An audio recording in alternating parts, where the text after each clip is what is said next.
Welcome to part 2 of my story and why I stopped making content for over a year. So, where we last left off was I had just gotten my blood results back, and instead of waiting for my clinic to call me, I ended up looking myself because they were uploaded to my portal. Well, upon looking, it wasn't the news that I was hoping for.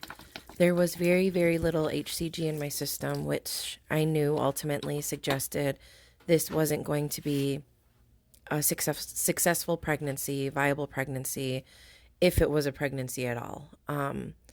So anyway, the clinic called me to confirm all of that. They at the time suggested that it was possible that maybe one or both embryos tried to implant, which gave off that little bit of HCG, but it wasn't going to be a successful pregnancy. So they told me, stop all your medications and just try and let things happen naturally. So upon, them confirming everything, that news, it broke me. It broke my heart, it broke my soul, and I ultimately felt like a failure. Failure as a woman, a failure as a wife. I mean, the most natural thing women should be able to do, most women, I couldn't. I tried and tried and tried, did everything, and now even IVF. That was our last resort.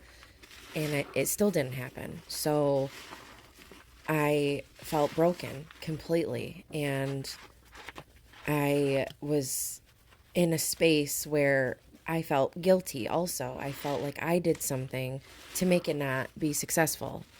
Like I should have done more, or I should have rested more, or I don't know. I just kind of felt like in that spot, in that place where I was upon learning the news, that it was my fault. I did something to make this not be successful. So, of course, I ended up calling my husband, letting him know. He knew and heard how devastated I was. So he came home immediately. He left work, he came home because he needed to make sure I was okay.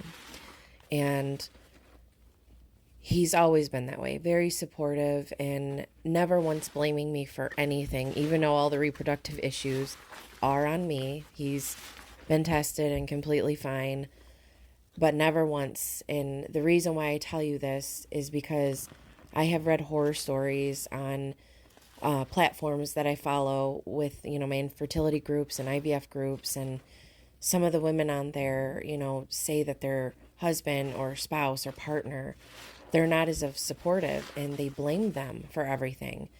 And I just could not imagine my husband ever doing that to me. So that's why I feel it's important to tell you that he has always been such a rock and so supportive and just wanting to make sure that I'm okay.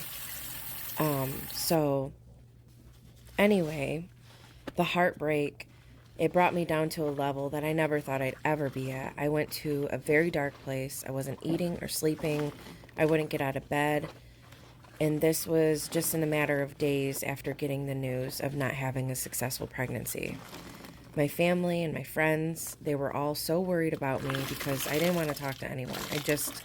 I wanted to stay in bed and cry all day because I felt like I did something to make this not be successful.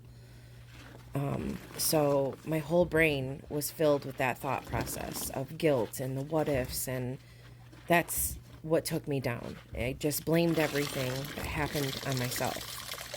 So obviously, my mental health was declining. And I think this is where we'll stop, and I will continue to part 3. Again, thank you all for listening.